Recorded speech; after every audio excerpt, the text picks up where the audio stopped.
gold-plated. Okay, this is gonna be fun. Let's put all of these on. It looks strange. You've had the strings on your guitar for, let's say, like a month, maybe, or even a few weeks, and then you put on a new pair of strings from a different brand, and then you go, oh wow, these strings really play and sound way better than what I had on them. Yeah, sure, the strings you had on them were a month old, so of course they're gonna sound better. Okay, so today I want to look at if the strings you put on your guitar really matter, and if it's worth to pay sometimes double or maybe sometimes even triple what cheap brands cost.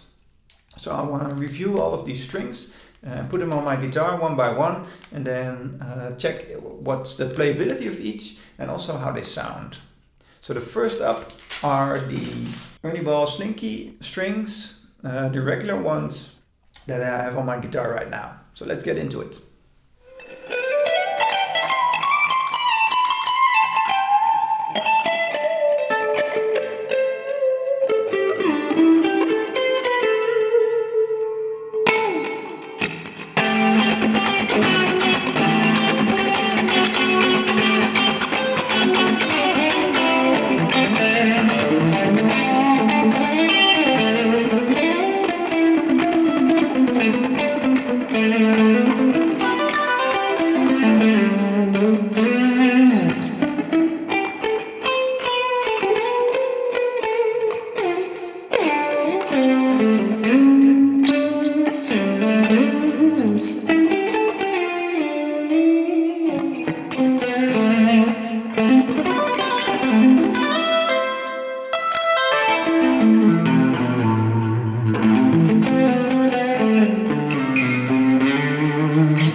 So these were the Ernie Ball Slinkies on here.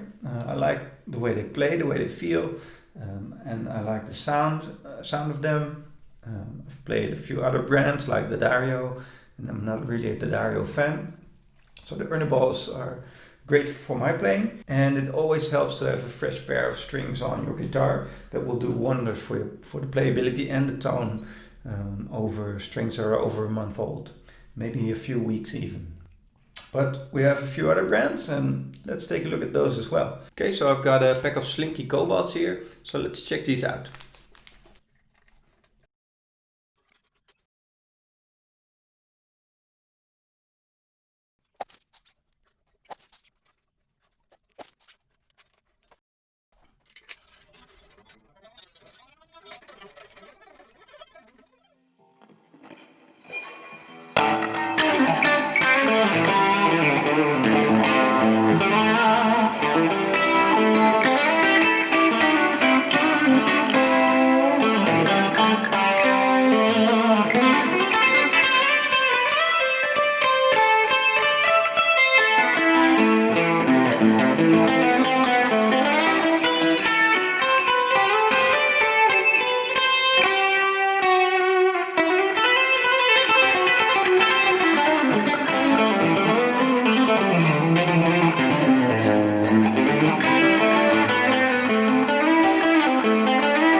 Cobalts.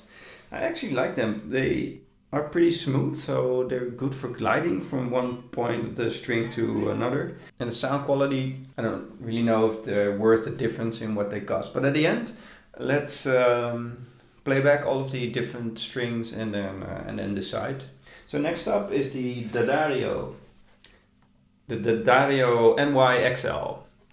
So let's put this on. So with these locking tuners, they're almost immediately really out of tune and ready to be cut. I quite like locking tuners. I myself, I'm not really a Floyd Rose kind of guy, but the locking tuners, they just help tune that much faster. Fortunately, they're not available on a lot of different types of guitars, so I end up just having normal types of tuners. I don't go out of my way to replace them. The guitar I'm playing on most right now is this Schecter Reaper 7 with a multi-scale neck. Since the Jackson Dinky, I really got into multi-scale guitar, so that's also a video for you to check out if you like to see what the difference is between multi-scale and a normal type of guitar.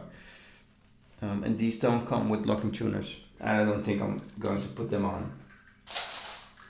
But they make replacing your strings really easy. Okay, so let's put on the D'Addario NYXLs. Okay, so they come in a bag, all of them together, and a color indicates which string it is. Well, you can actually really see it. I do like the packages from Ernie Ball with the Slinkies, where you get each string in a separate bag, so you don't have this string clutter. I really hate that. I always prick myself with one of the ends of these strings because I want to go too fast. And then you have to look at the color scheme to see which is which. Well, of course, you can tell by the thickness of the string. Oh man. Okay, so the Slinkies already have one up on the D'Addario because of the packages. Of course, there's something to say about having too much packaging. It's not really good for the environment, but it just works so much faster.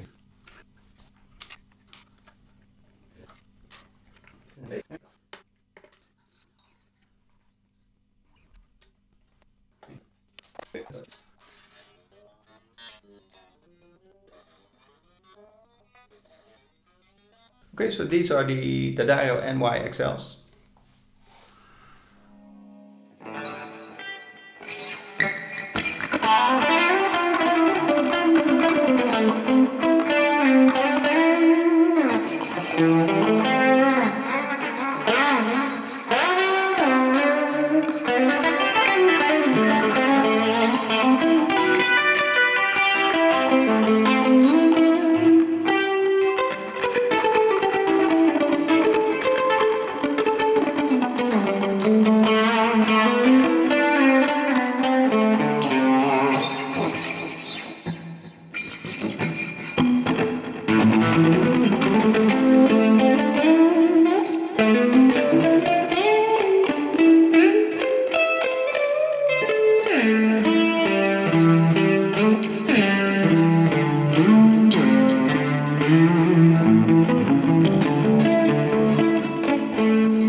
Okay, so those were the Dario NYXLs. The sound quality, you have to listen back to it if it really matters. I thought they were a little bit duller, but where it really differs is these strings play worse. They just play worse. They don't slide as well as the Ernie Ball Cobalts I had on just now, and it really makes a big difference in playability. It really does. I don't have the Dario strings on my guitars ever, so I'm not really the Dario string fan. But when I tried to slide through to a higher note, then it really was hard to reach it in the amount of time that I had in my head to play that particular note. So no, not a big fan of the Dario strings. I have two more strings to review, so let's go to the next one. These are really fun. They're gold plated Optima strings made in Germany, and they're the type of string that Brian May uses. So let's put these on and see what these ones do.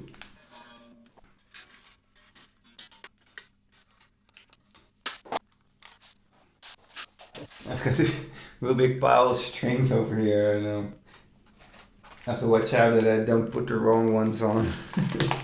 Oh, it's the Optimas are right now. The Powerbrights are coming right after this.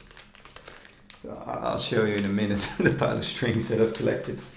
It's been fun trying all these different strings. You never do that, you know.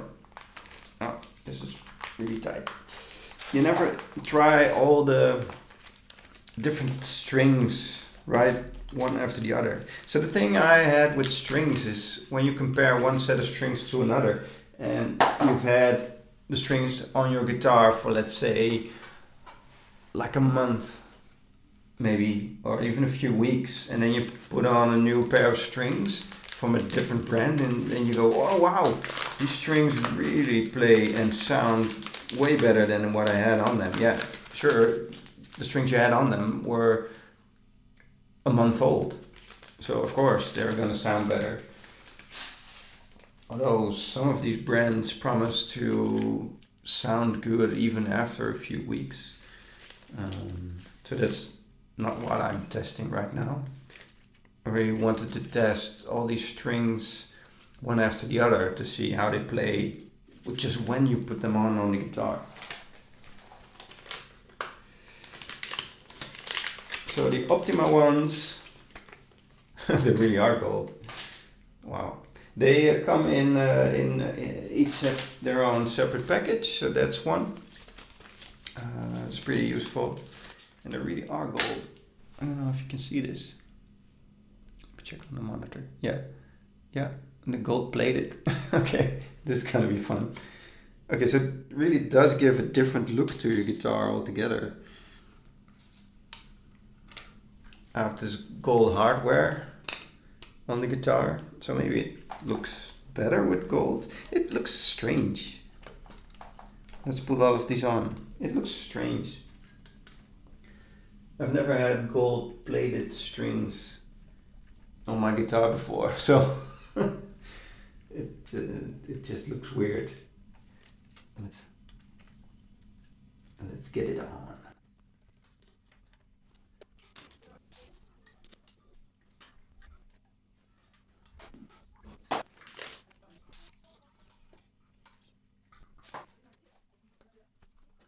Okay, so it's definitely a certain type of look with this guitar and the gold strings. It's difficult to show you in the light, but it's definitely gold.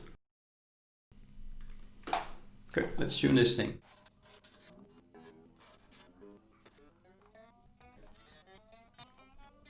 Okay, so these are the Optima gold plated strings.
Okay, so those were the gold Optima ones. I like the way they play. I think they sound a little bit more mid-tony. I have to check back the recordings and see. But they also glide a little bit better. Especially better than the Dario ones. A little bit less good than the Slinky Cobalt ones, which up till now are my favorites regarding playability. And we're down to the last one I'm going to review, and they have the best packaging. I think they look the best because they're in this little box. They're the Thomastik Infeld Powerbrights, and these are, I think, the most expensive of the lot of, or maybe these Optima ones because they're gold plated. But a lot of people said that these will make you really sing. You'll make your guitar really sing. So I'm eager to see if that really is the case, and also how they play. So let's put these on. First I have to get this open. I'll show you all these strings on the floor right after this. It's pretty funny. Okay, so these also have their separate packages, which is a little bit easier to put them on. A little less of a hassle. And again, I'm going to loosen my strings first.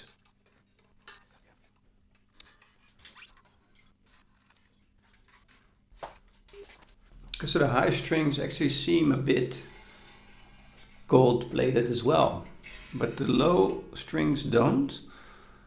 So you've got this divide between the high 3 strings and the lower 3 strings, which look like regular strings. That's a different look altogether as well. I don't know if you can see it. A little bit of a glow there. So let's get these in tune, and then we'll play them.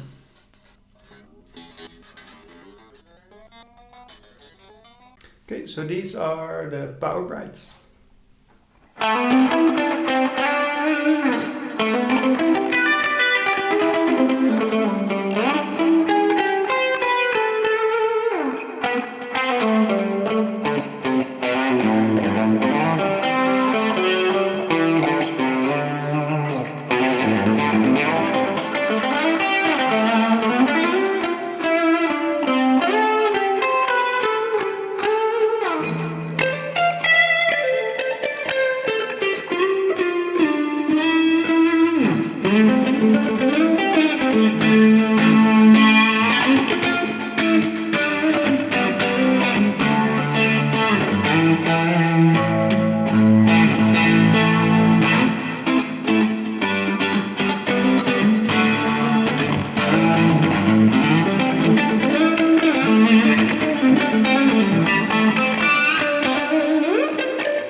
Okay, so those were the Powerbright ones. I like the playability of them. They're also very easy to play, and they slide pretty well over the neck. I do think the Cobalts were best for sliding and playability. But let's take a listen to all of the sounds of the different strings, one after the other, and then let's see which one is the best.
Okay, so those were all of them. Let's take a quick look at the enormous pile of strings I have over here. Let me just take you guys.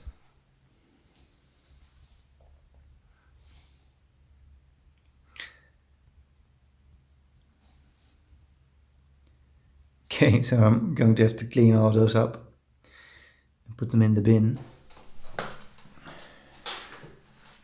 Okay, so it's been fun, and I've listened to all of the different types of strings, one right after the other, and I hope you did as well. So I don't know if you have your favorite from the sound department. I really like the funkiness of the Powerbrights. They actually were really a bit brighter than the others, and I like the Optima strings for the really high tones. I think they really made the guitar stand out, and they're a bit more mid-tony than the other strings. But overall, I think when you look at the sound, it doesn't really make that much of a difference from each type of string to the next. I really didn't like the Daddaio strings, but my favorite playability wise were the Ernie Ball Cobalts, which really helped my fingers slide over the guitar with much ease, and a lot more ease than even the more expensive brands, although they are not really that cheap. And I think when you look at sound quality, I would just go with Ernie Ball regular Slinkies, which are sometimes 1/3 of the price as the Powerbrights or the Optima strings, for example. So that's my take on these strings. I hope you enjoyed it. Let me know which type of strings you play yourself, and if you're going to try a different type after seeing this video, and how you like the playability of those. I know each person has their own type of string that they normally use and they like to use, so it will be great to hear your take on this. But this is my take, and thanks so much for watching.